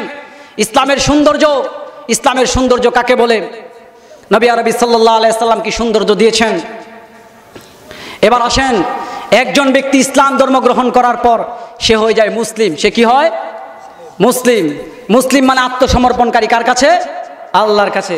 এবার মুসলমান হওয়ার পর আপনি সমাজে কিভাবে বাস করবেন, একজন মুসলমান আর একজন মুসলমানের সাথে কি সম্পর্ক রাখবে, ইসলামে কে বলে শিক্ষা দেয়। ইসলামে এই কথা বলে না। ইসলামের শিক্ষা দেখেন, ইসলামে এই শিক্ষা দেয় না যে তুমি ব্রাহ্মণ পালকে বিয়ে করতে পারবা না, তুমি ব্রাহ্মণ শিলকে বিয়ে করতে পারবা না। এই শিক্ষা ইসলামে দেয় নাই। এইরকম নোংরামি শিক্ষা ইসলামে নাই। এরকম নোংরামি শিক্ষা ইসলামে নাই। ইসলাম বলে সে গরিব হলে সে বড় লোকের মেয়েকে বিয়ে করতে পারবে, কালো হলে সাদাকে বিয়ে করতে পারবে। ইসলামের মধ্যে কোনো জাত বংশ এগুলো নাই। এবার দেখেন ইসলামের ভ্রাতৃত্ববোধ, ইসলামের উখুয়াত মোহাব্বত। নবী আরবি সাল্লাল্লাহু আলাইহি ওয়াসাল্লাম বলেন, একজন ব্যক্তি যখন ইসলাম ধর্ম গ্রহণ করে তার পরিচয় হয় মুসলিম। ইসলাম মানে আত্মসমর্পণ করা। কার কাছে? আল্লাহর কাছে। আত্মসমর্পণ করার পর আল্লাহ তাকে নাম দেয় মুসলিম, আত্মসমর্পণকারী। কার কাছে? আল্লাহর কাছে। আমরা সবাই কি মুসলমান? আমরা সবাই কি মুসলমান? আমাদের অহংকার আছে, তাহজিব আছে, তামাদ্দুম আছে। নাই বা পেলাম অর্থ করি, নাই বা পেলাম ঘর, নাই বা পেলাম সুখের দেখা, হোক না আপন পর। পথের দুলাই জীবন আমার হোক ধূসর মলিন, অনাহারে অনাদারে যাক না কেটে দিন, তবু দুঃখ আমার নাগাল কবু পাবে না হৃদয়। সব হারালেও তাও করি না নিঃস্ব হবার ভয়। আমি মুসলমান, আমার ধন হলো ঈমান, ঈমানে নূরের রৌশনীতে দীপ্ত আমার প্রাণ। আমি মুসলমান, আমার ধন হলো ঈমান, ঈমানে নূরের রৌশনীতে দীপ্ত আমার প্রাণ। আমার সবচাইতে মূল্যবান সম্পদ কি? আমি মুসলমান। আমার কি আছে? ঈমান আছে, যে ঈমানের মাধ্যমে আমি জান্নাতে চলে যাব। কোথায় চলে যাব? জান্নাতে চলে যাব। জান্নাত দুস্থ, কত সুন্দর, কত নাজ নিয়ামত জান্নাতের মধ্যে। আমি আপনাকে কিভাবে বুঝাবো জান্নাতের নাজ নিয়ামত কি পরিমাণে যে আপনি বুক করবেন জান্নাতের মধ্যে, শুধু ঈমানটা নিয়ে যদি যেতে পারেন। ঈমান যার আছে, আল্লাহ সুবহানাহু ওয়া তাআলা বলেন, সেদিন যেদিন কায়েম হবে সূর্য থাকবে 1 মাইল উপরে। ইয়াউমা ইয়াফিরুল মারউ মিন আখি ওয়া উম্মিহি ওয়া আবি ওয়া সাহিবাতিহি ওয়া বানি। আল্লাহ রাব্বুল আলামিন বলেন, যেদিন বিচারের দিন কায়েম হবে, যেদিন আমি মহাপ্রতিপালক ডাক দিয়ে বলবো সমস্ত পৃথিবীর মানুষকে, লিমানিল মুলকুল ইয়াউম, লিমানিল মুলকুল ইয়াউম, লিমানিল মুলকুল ইয়াউম। আজকের বিচার দিনের শাসন ক্ষমতা কার হাতে? আজকের বিচার দিনের শাসন ক্ষমতা কার হাতে? সমস্ত নবী রাসূল পর্যন্ত তরতরায় কাঁপতে থাকবে, এনাফসি এনাফসি পড়বে, এনাফসি এনাফসি করতে থাকবে। আল্লাহ ডাক দিয়ে বলবেন, আল্লাহ রাগান্বিত হয়ে যাবেন, কাহার হয়ে যাবেন। তিনি বলবেন, লিমানিল মুলকুল ইয়াউম, আজকের বিচার দিনের শাসন ক্ষমতা কার হাতে? আল্লাহ প্রশ্ন করবেন, কোনো উত্তরই আসবে না। আল্লাহ নিজেই তখন উত্তর দেবেন, লিল্লাহি মুলকুস সামাওয়াতি ওয়াল আরদ। আজকের বিচার দিনের শাসন ক্ষমতা হচ্ছে সমস্ত পৃথিবীর মালিক যিনি, আসমানের মালিক যিনি, জমিনের মালিক যিনি, মহারাগে রাগান্বিত কাহার যিনি, আজকে তার হাতে বিচার দিনের ক্ষমতা। আল্লাহ সুবহানাহু ওয়া তাআলা বলছেন, সেদিন যাদের ঈমান থাকবে, সেদিন যাদের ঈমান থাকবে, যেদিন কোনো ছায়া থাকবে না, সূর্য থাকবে 1 মাইল উপরে, সূর্যের সম্পূর্ণ তাপটা ছেড়ে দেওয়া হবে। ইয়াউমা ইয়াফিরুল মারউ মিন আখি, ভাই তার ভাই থেকে পলায়ন করবে, ওয়া উম্মিহি ওয়া আবি, পিতা সন্তান থেকে তারা পলায়ন করবে, পিতা মাতা থেকে পলায়ন করবে, সবাই সবাই থেকে পলায়ন করবে। কেন? একটা নেকি যদি দিতে হয়, একটা সওয়াব যদি দিতে হয়, আপনি যেই সন্তানের জন্য মাথার গাম পায়ে পেলে কষ্ট করেন, সেদিন সেই সন্তান আপনাকে দেখলে কি বলবে জানেন? আপনি যাবেন, গিয়ে বলবেন, বাবা আজকে তো ঠেকে গেছি, তুমি তো আমার ছেলে ছিলা, তোমার জন্য আমি কত কি না করেছি, আজকে আমার একটু সাহায্য করো। সন্তান কি বলবে জানেন? কি একটা কথা যে বলবে সে, যে সে বলবে, আচ্ছা আচ্ছা, আমি তো পৃথিবীতে কারো করে জন্ম নিয়েছিলাম, কিন্তু আপনি কে? পৃথিবীতে তো কারো করে জন্ম নিয়েছিলাম, কিন্তু আপনি কে? আপনারা তো চিনি না। কেন জানেন? খুব কঠিন। সেদিন কেউ কাউকে চিনবে না। আমি বক্তা শ্রোতাকে চিনব না, আমি আমার মা বাবাকে চিনব না, সবাই সবাই থেকে পলায়ন করবে। নবীদের কাছে মানুষ যাবে, আদমের কাছে যাবে, আদম বলবে আমি পারবো না সুপারিশ করতে। ইব্রাহিমের কাছে যাবে, পারবো না। মুসার কাছে যাবে, পারবো না। পরিশেষে যাবে ঈসা আলাইহিস সালাম, বলে আমিও পারবো না, কিন্তু একটা রাস্তা দেখায় দিতে পারি, ও যে মুহাম্মদ সাল্লাল্লাহু আলাইহি ওয়াসাল্লাম আছে, তার কাছে যাও, সে সুপারিশ করতে পারবে। তখন আমার পেয়ারা নবী মুহাম্মদ আরবি সাল্লাল্লাহু আলাইহি ওয়াসাল্লাম সুপারিশ করবেন আল্লাহর কাছে, আল্লাহর কাছে সুপারিশ করবেন, এই উম্মতের জন্য, উম্মতের জন্য সুপারিশ করবেন। তো যেটা বলতেছিলাম দোস্ত, ইসলামের শিক্ষা, একজন মানুষ যখন ইসলাম ধর্ম গ্রহণ করে তখন তার পরিচয় হয় মুসলমান। আর মুসলমানদের ভ্রাতৃত্ববোধ, আপনি মুসলমান হলে মুসলমান সমাজে কিভাবে বসবাস করবেন, ইসলাম ধর্ম কি শিক্ষা দিয়েছেন দেখেন। আপনি কোনো বিচ্ছিন্ন জাতি নয়, আপনি কোনো বিচ্ছিন্ন দেহ নয়। ইসলামের সৌন্দর্য দেখেন, কিতাবুল বিররি ওয়াস সিল্লাতি ওয়াল আদাব, মুসলিম শরীফের হাদিস। আল্লাহ রসুল বলেন, যখন একজন ব্যক্তি হিন্দু থেকে মুসলমান হবে, খ্রিস্টান থেকে মুসলমান হবে, তখন সে আর খ্রিস্টান থাকবে না, আলাদা কোনো জাতি নয়, আলাদা কোনো বংশ নয়, তখন সে 150 কোটি মুসলমানের মধ্যে একজন। একটা দেহের মধ্যে যেমন একটা হাত, এইভাবে সেই একজন মুসলমানদের মধ্যে একটা অঙ্গ। নবী আরবি সাল্লাল্লাহু আলাইহি ওয়াসাল্লাম বলেন, আল মুসলিমুনা কারাজুলুন ওয়াহিদ, সমস্ত পৃথিবীর মুসলমানরা হচ্ছে একটা দেহের সমতুল্য। একজন হিন্দু যখন তার ধর্মকে ত্যাগ করে মুসলমান হবে, তখন সে সমস্ত 150 কোটি মুসলমানের ফরজে আইন হয়ে যায় সেই হিন্দুর জান ও মালের নিরাপত্তা দেওয়া। ধর্মীয় শিক্ষা দেখেন, আল মুসলিমুনা কারাজুলুন ওয়াহিদ, সমস্ত পৃথিবীর মুসলমানরা হচ্ছে একটা দেহের মতো। ইনিশতাকা ইনহু আশতাকা কুল্লু ওয়া ইনিশতাকা রাসু আশতাকা কুল্লু।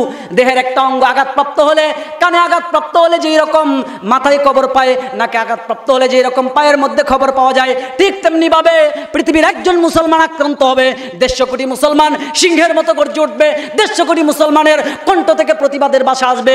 এটাই হচ্ছে মুসলমানদের বৈশিষ্ট্য, এটাই হচ্ছে মুসলমানদের উকুয়াত, এটাই হচ্ছে ইসলাম ধর্মের সৌন্দর্য।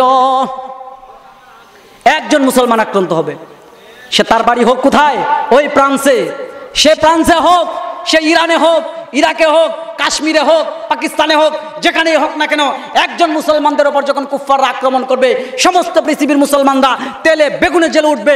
এটাই হচ্ছে ইসলামের শিক্ষা, এটাই হচ্ছে ইসলামের শিক্ষা। নবী আরবি সাল্লাল্লাহু আলাইহি ওয়াসাল্লাম যখন হুদাইবিয়া নামক স্থানে আসলেন, ইতিহাস জানেন, 1400 সাহাবী নবী আরবি সাল্লাল্লাহু আলাইহি ওয়াসাল্লামের সাথে উমরা করতে আসছেন। কি করতে আসছেন? উমরা করতে আসছেন। উসমানকে পাঠাইছে যে মক্কার খবরটা নিয়ে আসো, আমরা যুদ্ধ করব না, আমরা উমরা করে চলে যাব। মক্কার কুফফাররা উসমানকে বন্দী করলো। বন্দী করে মুসলমানদের প্রতিক্রিয়া কি, খবর ছড়িয়ে দিল উসমানকে হত্যা করা হয়েছে। নবী আরবি সাল্লাল্লাহু আলাইহি ওয়াসাল্লাম, আজকে আমাদেরকে বলা হয় সুন্নতের আলোচনা করার জন্য। সুন্নত কি দেখো, শিখো সুন্নত। নবী আরবি সাল্লাল্লাহু আলাইহি সাল্লামের সুন্নত কি? নবী আরবি সাল্লাল্লাহু আলাইহি সাল্লাম তাবু থেকে বের হয়ে ডাক দিয়ে বললেন, ইয়া সাহাবাস সাজারা, ও গাছের নিচে অবস্থান করা সাহাবীরা, আমার কাছে খবর এসেছে তোমাদের মুসলমানদের একজন ভাইকে, উসমানকে মক্কার কুফফাররা হত্যা করেছে। যতক্ষণ পর্যন্ত দেহের সাথে প্রাণ আছে ততক্ষণ পর্যন্ত উসমান হত্যার বদলা নেব, নয়তো একজন মদিনায় ফিরে যাব না, হয়তো শাহাদাত বরণ করব, নয়তো শরিয়া প্রতিষ্ঠিত করে ছাড়বো। 7 আসমান ভেদ করে আল্লাহ সুবহানাহু ওয়া তাআলা আয়াত নাযিল করে দিলেন। ইসলামের ভ্রাতৃত্ব দেখেন। আজকে ভাই ভাইয়ের সাথে কথা বলেন, এক মুসলমান আর এক মুসলমানকে কাফের ফতোয়া দেয়, আজীব আশ্চর্য। আবার লিল্লাহে তাকবীরের স্লোগান দেয়, এক মুসলমান আর এক মুসলমানকে মারে। শিবাবুল মুসলিমি ফুসুকুন, মুসলমানকে গালি দেওয়া ফাসিকি ও কিতালুহু কুফরুন, হত্যা করা কুফরি। তাহলে আমাদের দেশে যে এই যে এত দল গ্রুপ, এক মুসলমান আর এক মুসলমানকে কাফের বলতেছে, কাফের কে বলেন? রাসূল আকরাম সাল্লাল্লাহু আলাইহি ওয়াসাল্লাম বলেন, আইয়ুম আমরিন ক্বালা লি আখিয়া কাফির, কোন মুসলমান যদি আরেক মুসলমানকে কাফের বলে, তার ভাইকে কাফের বলে, আর সে যদি কাফের না হয়, তাহলে যে কাফের বলবে তার উপরে এটা গিয়ে পড়বে। আপনি একজনকে যে কাফের বললেন, সেটা কি জেনে শুনে বলছেন? আমার মতের সাথে, আমার কথার সাথে যদি না মিলে, আমি আরেকজনকে কাফের বানিয়ে দিলাম। আজীব আশ্চর্য, কোনো চিন্তা ভাবনা নাই, কাফের। অথচ নবী আরবি সাল্লাল্লাহু আলাইহি সাল্লাম বলছেন, ফালাইসা মিন্না মান হামালা আলাইনা সালাহা, সে আমার উম্মতের অন্তর্ভুক্ত নয় যে তার ভাইয়ের বিরুদ্ধে অস্ত্র ধারণ করে। একজন মুসলমান আর একজন মুসলমানের বিরুদ্ধে যদি অস্ত্র ধারণ করে, আল্লাহ রাসূল বলছেন সে আমার উম্মতের অন্তর্ভুক্ত নয়, উম্মতের অন্তর্ভুক্ত নয়। দুইটা কথা নিয়ে কাটাকাটি হয়েছে মসজিদের মধ্যে কিংবা রাস্তার মধ্যে, ছেলে আছে 5টা 10টা, এই এরা মারতে হবে, সাইজ করতে হবে, আরো কত হুমকি দুমকি। এটা তো ইসলামের বৈশিষ্ট্য না, সৌন্দর্য না। আর আমাদের বক্তাদের অবস্থা হয়েছে, অধিকাংশ বক্তারা নিজের মতের সাথে, নিজের দলের সাথে যদি মিল না পড়ে, কাফের, ফতুয়া পাইছে কাফের। আজকে ইহুদি খ্রিস্টান আমাদের মাথার মধ্যে কাটাল রাইকা কুশ তুলে খাইতেছে, অথচ আমরা আছি গোতাগতির মধ্যে। গোতাগতির মধ্যে যত ফতুয়াবাজি মসজিদের ভিতরে, বাহিরে নাই। ফতুয়াবাজি সব মসজিদের ভিতরে, বাহিরে কোনো ফতুয়াবাজি নাই। সমাজ একদম অধপতনে গ্রাস করে ফেলেছে। হিরোইন থেকে শুরু করে মাদক, তারপর মদ গাঞ্জা থেকে শুরু করে যুব সমাজ নষ্ট হয়ে যাচ্ছে। এই বিষয়ে কোনো খবর নাই। দোস্ত, বলতেছিলাম যে একজন মুসলমান, সে যদি ইহুদি হয় আগে, সে ইসলাম ধর্ম গ্রহণ করে যদি সে মুসলমান হয়, সমস্ত পৃথিবীর মুসলমানদের ফরজে আইন হয়ে যায়, সেই ইহুদিকে তার জানের মালের নিরাপত্তা দেবে যদি মুসলিম হয়। আজকে একজন মুসলমানকে হত্যা করে ইহুদি খ্রিস্টান জাতি উল্লাস করে। আপনারা দেখেছেন 2017 সালের ঘটনা, জম্মু কাশ্মীরে একটা পিচ্চি বাচ্চাকে হিন্দু মালাউনরা 8 দিন পর্যন্ত হিন্দুদের মন্দিরের স্টোর রুমের মধ্যে রেখে গণদর্শন করেছে, মাথা তুতলিয়ে খেঁচিয়ে তারপর তারা হত্যা করছে। 2017 সালের ঘটনা, সত্য কথা। অথচ ইতিহাস দেখেন, এই মুসলিম জাতির ইতিহাসে তাহজিব আছে, তামাদ্দুম আছে, তাহজিব আছে, তামাদ্দুম আছে। একজন মুসলমান যদি আক্রান্ত হয়, সারা পৃথিবীর মুসলমানরা তেলে বেগুনে জ্বলে উঠবে। এটা হচ্ছে ইসলাম ধর্মের সৌন্দর্য, বৈশিষ্ট্য। আমরা একটা দেহের মতো, আমরা কোনো বিচ্ছিন্ন জাতি নয়। কিন্তু অবস্থা কি হয়েছে? অবস্থা কি হয়েছে? নিজ নিজ জায়গা থেকে সবাই বলছে আমরা হক। মাইজ ভান্ডারী বলতেছে আমরা হক, আমরা একমাত্র হক এই দেশের মধ্যে আছি, সব বাকি সব জাহান্নামে যাবে। বলেন এই কথা? আমরা একমাত্র। ওই যে বলা হয়েছে ফেরকায়ে নাজিয়া নাজাতপ্রাপ্ত দল একটা, আমরা সেটা। আটরশিয়া বলতেছে আমরা, সরমনারা বলতেছে আমরা, তাবলিগওয়ালারা বলতেছে আমরা, জামাত ইসলামরা বলতেছে আমরা, আহলে হাদিসরা বলতেছে মাযহাবিরা সব জাহান্নামে যাবে, আমরা একমাত্র জান্নাতে যাব। তা নামাজই হয় না, কোনো কিছু হয় না, তো সব জাহান্নামে যাবে, আমরা জান্নাতে যাব, বলে না এরকম কথা? আমাদের আসাদুল্লাহ আল গালিব স্যার, উনি তো ফেরকায়ে নাজিয়া বই একটা লিখে ফেলছে, তার সংগঠনের ভিতরে যারা আছে এরাই নাজাতপ্রাপ্ত দল, বাকি সব জাহান্নামে যাবে। আজীব আশ্চর্য, জান্নাতে কারা যাবে? অথচ মুসলিম জাতি কোনো বিচ্ছিন্ন জাতি নয়, মুসলিম জাতি কোনো আলাদা দেহের মতো নয়। আপনার শরীর থেকে একটা হাত কেটে ফেললে যেভাবে আপনার কষ্ট হবে, ঠিক তেমনিভাবে মুসলমানরা হচ্ছে একটা দেহের মতো। নবী আরবি সাল্লাল্লাহু আলাইহি সাল্লাম যে শিক্ষা দিয়েছেন, আজকে যদি সেই সুন্নতে নববীর শিক্ষা সমাজের মধ্যে থাকতো, তাহলে দুস্থ গরিব না খেয়ে মরতো না, চিকিৎসার অভাবে মরতো না। একজন যে শাসন ক্ষমতা যার হাতে থাকবে, নেতার দায়িত্ব ছিল, সমাজের আরেকজন ভাইয়ের দায়িত্ব ছিল। ইসলামের সৌন্দর্য ছিল এটা। নবী আরবি সাল্লাল্লাহু আলাইহি সাল্লাম শিক্ষা দিয়েছেন। নবী আরবি সাল্লাল্লাহু আলাইহি সাল্লাম তার সঙ্গীকে বলতেছেন, ও আমার সঙ্গী, যখন তুমি তরকারি পাক করবে, তরকারির মধ্যে একটু জুল বেশি দিবা, জুল একটু বেশি দিবা, কারণ তোমার আরেক ভাই যেন খেতে পারে ভালো তরকারি যখন পাক করবা। ইসলাম ধর্মের সৌন্দর্য দেখেন, উখুয়াত দেখেন, ভালোবাসা দেখেন। অথচ আমি পাঁচতলার মধ্যে থাকি, আমি বিরাট এসির মধ্যে থাকি, অথচ আমার আপন ভাই না খেয়ে মরে। আছে না এরকম ঘটনা? আছে না? বহুত আছে এরকম। অথচ ইসলামের সৌন্দর্য শিক্ষা আপনি কি নেবেন? ইসলামে নাই কোনটা? নাই কোনটা? নবী আরবি সাল্লাল্লাহু আলাইহি সাল্লামের সুন্নাতের মধ্যে নাই কোনটা? আমাদেরকে পাশ্চাত্য থেকে, ইউরোপ থেকে, আমেরিকা থেকে আদর্শ আনতে হবে? হ্যাঁ, কোরআন হাদিস ভরপুর আদর্শ, ভরপুর আদর্শ কোরআন হাদিস। কোরআন হাদিস থেকে আদর্শ নিতে হবে। ইহুদি খ্রিস্টান জাতি গভীর চিন্তা করে দেখলো, এই মুসলমান জাতিকে যদি ধ্বংস করতে হয়, তাহলে কি করতে হবে? কোরআন এবং হাদিস থেকে সরাইয়া দাও। সরাইয়া দিয়া কিচ্ছা কাহিনী, ল্যাংটা, খাজা, গাজার নামে লাগাইয়া দাও। মাজারে যে নারী পুরুষ হয়, এই মাহফিলের মধ্যে এত মানুষ হয় না।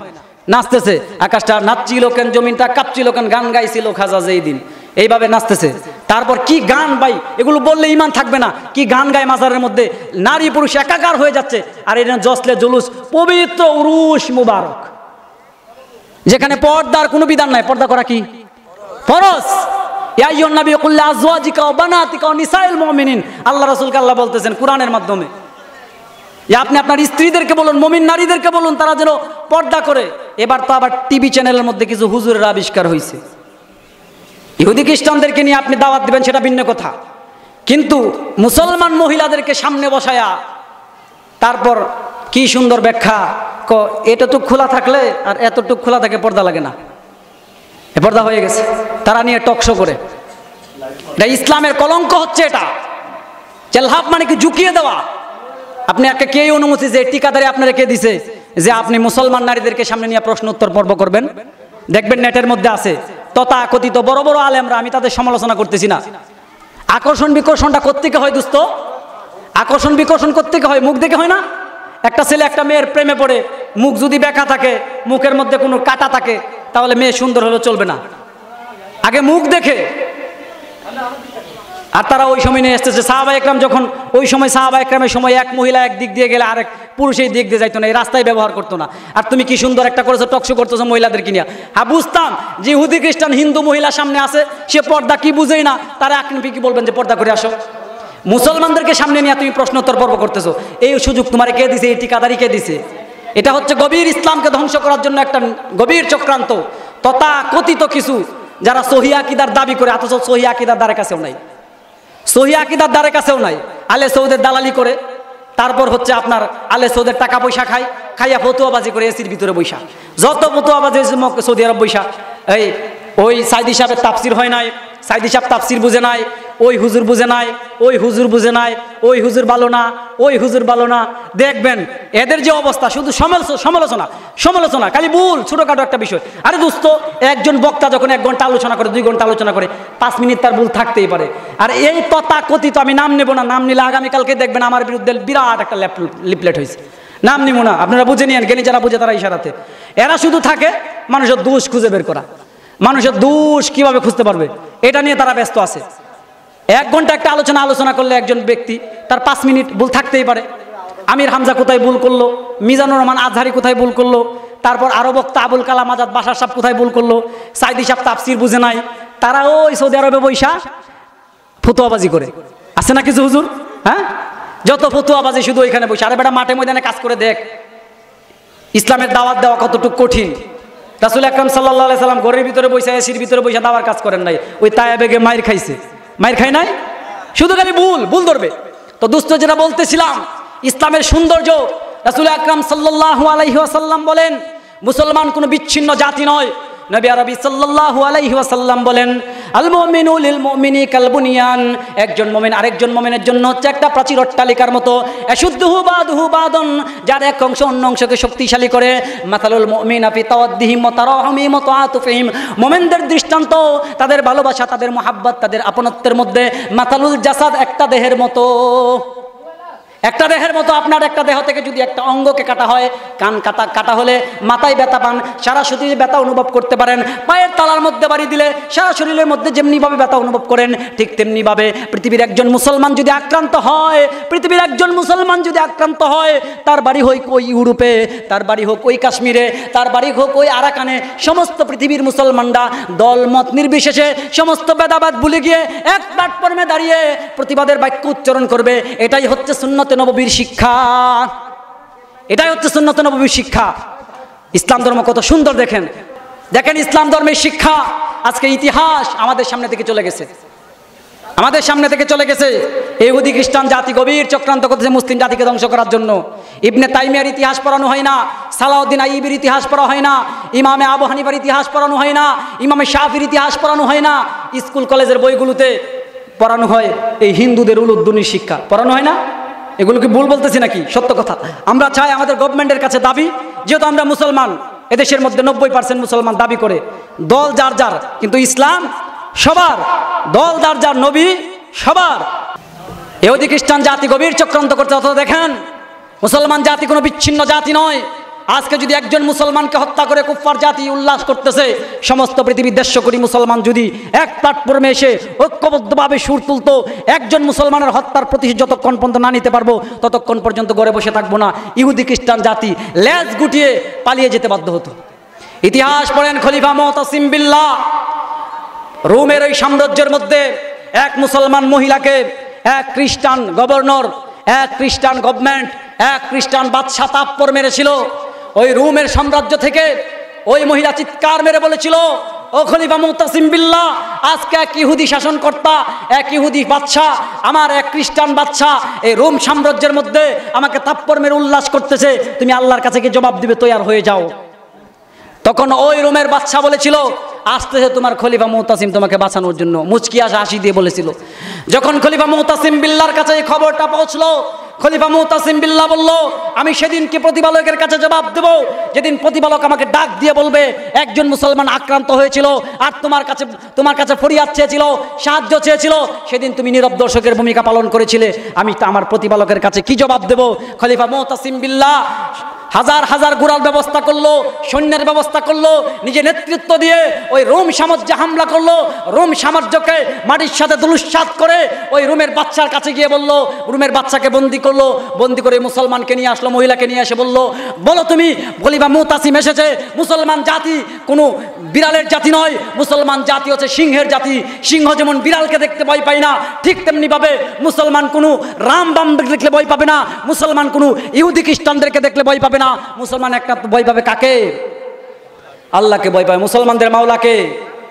যালিকা বিআন্নাল্লাহা মাওলাল্লাযীনা আমানু ওয়া আন্নাল কাফিরিনা লা মাওলা লাহুম। আল্লাহ রাব্বুল আলামিন বলতেছেন, ও দুনিয়ার মুসলমানেরা, মুমিনেরা, জেনে রাখো, তোমরা যখন আমার উপরে ঈমান এনেছো, আমি তোমাদের অভিভাবক, আমি তোমাদের মাওলা। যালিকা বিআন্নাল্লাহা মাওলাল্লাযীনা আমানু, ঈমানদারদের অভিভাবক হচ্ছেন আল্লাহ। যালিকা বিআন্নাল্লাহা মাওলাল্লাযীনা আমানু ওয়া আন্নাল কাফিরিনা লা মাওলা লাহুম। আর কাফেরদের কোনো অভিভাবক নাই, কোনো মাওলা নাই। এই জন্য মুসলমানদের অভিভাবক হচ্ছে আল্লাহ। আমরা আল্লাহ ছাড়া কারো কাছে মাথা নত করি না। আমরা সালাতে দাঁড়িয়ে আল্লাহর কাছে মাথা নত করি। যারা মুসলমান তারা কোনো মূর্তির সামনে মাথা নত করবে না, যারা মুসলমান তারা কোনো মাজারওয়ালার সামনে গিয়ে মাথা নত করবে না, তারা একমাত্র আল্লাহর সামনে মাথা নত করবে। কারণ নবী আরবি সাল্লাল্লাহু আলাইহি ওয়াসাল্লামের শিক্ষা হচ্ছে কোনো মূর্তির সামনে মাথা নত করা যাবে না। নবী আরবি সাল্লাল্লাহু আলাইহি ওয়াসাল্লামের শিক্ষা হচ্ছে কোনো কবরওয়ালার কাছে গিয়ে মাথা নত করা যাবে না, কোনো মাজারওয়ালার কাছে গিয়ে মাথা নত করা যাবে না। নবী আরবি সাল্লাল্লাহু আলাইহি ওয়াসাল্লামের শিক্ষা হচ্ছে মুসলমান একমাত্র মাথা নত করবে মসজিদের মাধ্যমে, সালাতের মাধ্যমে, তার প্রতিপালকের কাছে, তার স্রষ্টার কাছে। এই জন্য আমার জীবন, আমার মরণ, আমার কুরবানি, আমার সালাত কার জন্য? সূরা আন-নাম 162 নম্বর আয়াত। নবী আরবি সাল্লাল্লাহু আলাইহি ওয়াসাল্লাম তার উম্মতদেরকে শিক্ষা দিচ্ছেন, হে নবী আপনি আপনার উম্মতদেরকে শিক্ষা দেন তারা যেন প্রদ্বষ্ট হয়ে মাজার গিয়ে সেজদা না দেয়, কবরে গিয়ে সেজদা না দেয়, দরগার কাছে সেজদা না দেয়, দুর্গার কাছে সেজদা না দেয়, মূর্তির কাছে সেজদা না দেয়, মূর্তিকে গিয়ে মাথা নত না করে, কবরে গিয়ে মাথা নত না করে, মাজারওয়ালার কাছে গিয়ে মাথা নত না করে তাদেরকে আপনি শিক্ষা দেন।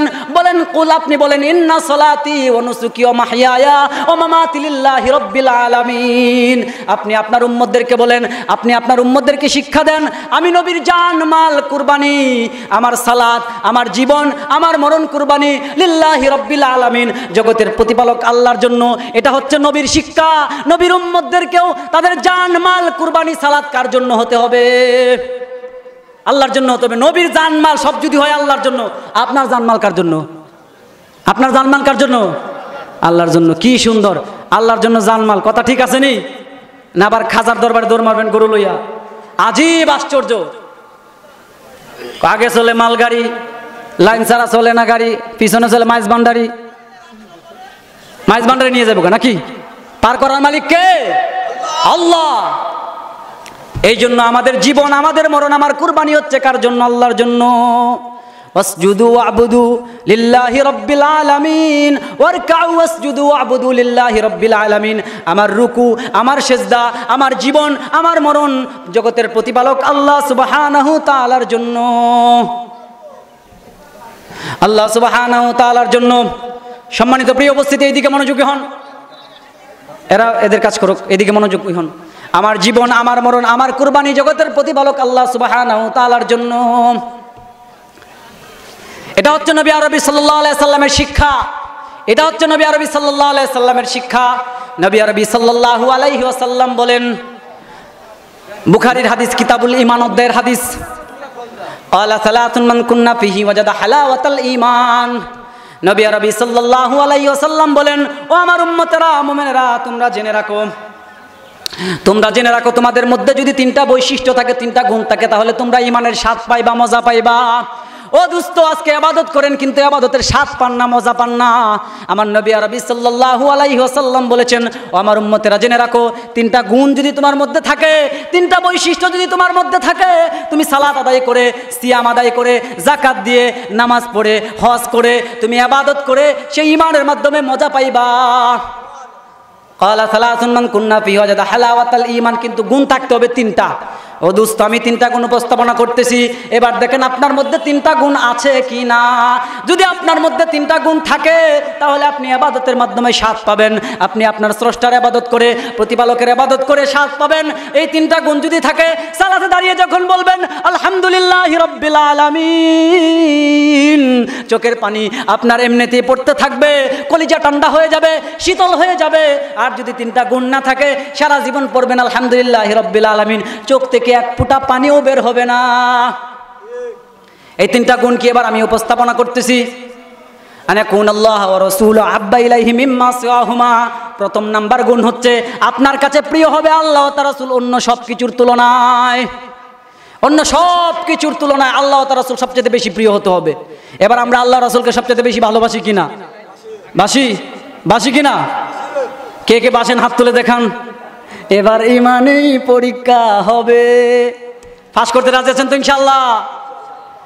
ওমর ইবনে খাত্তাব রাদিয়াল্লাহু আনহু, রাসূল সাল্লাল্লাহু আলাইহি সাল্লাম যখন বললেন, যতক্ষণ পর্যন্ত না তোমরা তোমাদের জান মালের চাইতে, বিবি বাচ্চার চাইতে আমাকে বেশি ভালো নামাজবে, ততক্ষণ পর্যন্ত মুমিন হতে পারবে না। ওমর ইবনে খাত্তাব রাদিয়াল্লাহু আনহু বলেন, ইয়া রাসূলুল্লাহ, আমি আপনাকে সবচাইতে বেশি ভালোবাসি, কিন্তু নিজের জীবনের চাইতে বেশি ভালোবাসি না। আল্লাহ রাসূল ওমরের বুকের মধ্যে থাপ্পড় মেরে বললেন, তুমি মুমিন হতে পারো নাই। এবার ওমর রাদিয়াল্লাহু আনহু বলতেছেন, ইয়া রাসূলুল্লাহ, আমি আপনাকে আমার জীবনের চাইতে বেশি ভালোবাসি, সব কিছুর চাইতে বেশি ভালোবাসি। আল্লাহ রাসূল ওমরকে বললেন, এবার তুমি মুমিন হতে পারছো। এবার আমরা কি আল্লাহ রাসূলকে জীবনের চাইতে বেশি ভালোবাসবো কিনা? পরীক্ষা দিতে রাজি আছেন তো ইনশাআল্লাহ?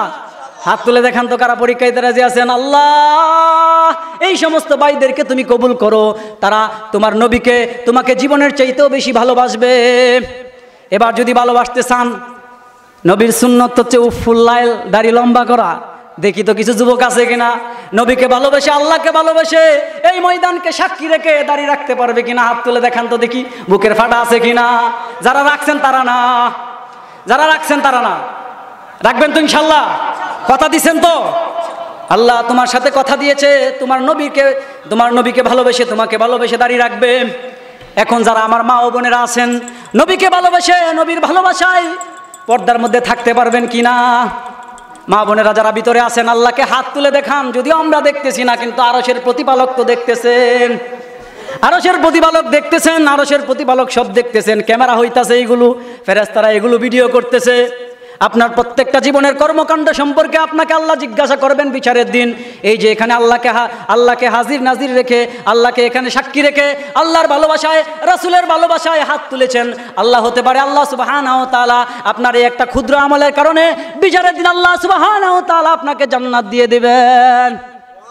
হতে পারে না? খুশি কিনা দোস্ত?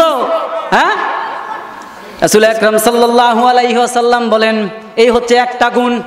এই জন্য নবী আরবি সাল্লাল্লাহু আলাইহি ওয়াসাল্লাম সূরা তাওবা 9 নম্বর সূরা 24 নম্বর আয়াতে বলেন, কুল হে নবী আপনি বলুন, ইন কানা বাউকুম ওয়া আবনাউকুম ওয়া ইখওয়ানুকুম ওয়া আজওয়াজুকুম ওয়া আশীরাতুকুম ওয়া আমওয়ালুন ইকতারাফতুমুহা ওয়া তিজারাতুন তাখশাউনা কাসাদাহা ওয়া মাসাকিনু তারদাউনা হাব্বা ইলাইকুম মিনাল্লাহি ওয়া রাসূলিহি ওয়া জিহাদিন ফি সাবিলি ফাতারাব্বাসু হাত্তা ইয়াতিয়াল্লাহু বিআমরি আল্লাহু লা ইয়াহদিল কওমাল ফাসিকিন। ও নবী আপনি আপনার উম্মতদেরকে বলেন, কুল আপনি বলেন, ইন কানা বাউকুম, যদি তুমি তোমার পিতার চাইতে, ওয়া আবনাউকুম তোমার সন্তানের চাইতে, ওয়া ইখওয়ানুকুম তোমার ভাইয়ের চাইতে, ওয়া আজওয়াজুকুম তোমাদের স্ত্রীর চাইতে, ওয়া আমওয়ালিন ইকতারাফতুমুহা এবং তোমাদের অর্জিত সম্পদ, ওয়া তিজারাতুন তাখশাউনা কাসাদাহা এবং তোমার ওই ব্যবসা, ওয়া মাসাকিনু তারদাউনাহা এবং তোমার ওই বাসস্থান যা তোমাকে আরাম দেয়, এইগুলোর চাইতে যদি আল্লাহ ও তার রাসূল এবং আল্লাহর রাস্তায় সংগ্রাম করার চেয়ে বেশি না ভালোবাসো, তাহলে অপেক্ষা করো। ফাতারাব্বাসু হাত্তা ইয়াতিয়াল্লাহু বিআমরি, আল্লাহর পক্ষ থেকে আদেশ আসার আগ পর্যন্ত। আল্লাহু লা ইয়াহদিল কওমাল ফাসিকিন, আল্লাহ সুবহানাহু ওয়া তাআলা কোনো ফাসিক সম্প্রদায়কে হেদায়েত দেন নাই। এই জন্য আমার জীবনের চাইতে, আমার মরণের চাইতে, সব কিছুর চাইতে আল্লাহ তার রাসূলকে ভালোবাসবো। এই প্রতিজ্ঞা নেওয়া যাবে ইনশাআল্লাহ? আল্লাহ তার রাসূলকে ভালোবাসতে হবে। আমার জীবন, আমার মরণ, আমার সব কিছু জগতের প্রতিপালক আল্লাহর জন্য। বাঁচলেও আল্লাহ, মরলেও আল্লাহ, পিছনেও আল্লাহ, সামনেও আল্লাহ, পিছনেও আল্লাহ, সামনে আল্লাহ। নবীর আদর্শ আছে যেখানে আমরা আছি সেখানে, আল্লাহর হুকুম আছে যেখানে আমরা আছি সেখানে, ঠিক না বে ঠিক? এই জন্য দোস্ত আল্লাহকে ভালোবাসতে হবে, নবীকে ভালোবাসতে হবে। মন যদি দিতে হয় নবীকে দিও, মন যদি দিতে হয় আল্লাহকে দিও। ও দোস্ত, মন আল্লাহকে দিতে হবে, প্রেম নবীর সাথে করতে হবে। কোনো অবৈধ প্রেম করা যাবে না। নবী আরবি সাল্লাল্লাহু আলাইহি ওয়াসাল্লাম বলেন, পৃথিবীতে যখন কোনো বিপ্লব ঘটেছে, নবী আরবি সাল্লাল্লাহু আলাইহি ওয়াসাল্লাম বলেন, নুসিরতু বিশাবাব, যুবকদের দ্বারাতে ইসলামের বিপ্লব ঘটেছে। এই জন্য আমাদের জীবনের চাইতেও বেশি মুহাম্মদ আরবি সাল্লাল্লাহু আলাইহি সাল্লামকে ভালোবাসতে হবে, আল্লাহকে ভালোবাসতে হবে। রাজি আছেন তো ইনশাআল্লাহ? রাজি আছেন তো ইনশাআল্লাহ? আল্লাহ সুবহানাহু ওয়া তাআলা আজকের এই আলোচনা আমাকে এবং আপনাদেরকে আমল করার তৌফিক এনায়েত করুক। সকলে বলুন আল্লাহুম্মা আমিন।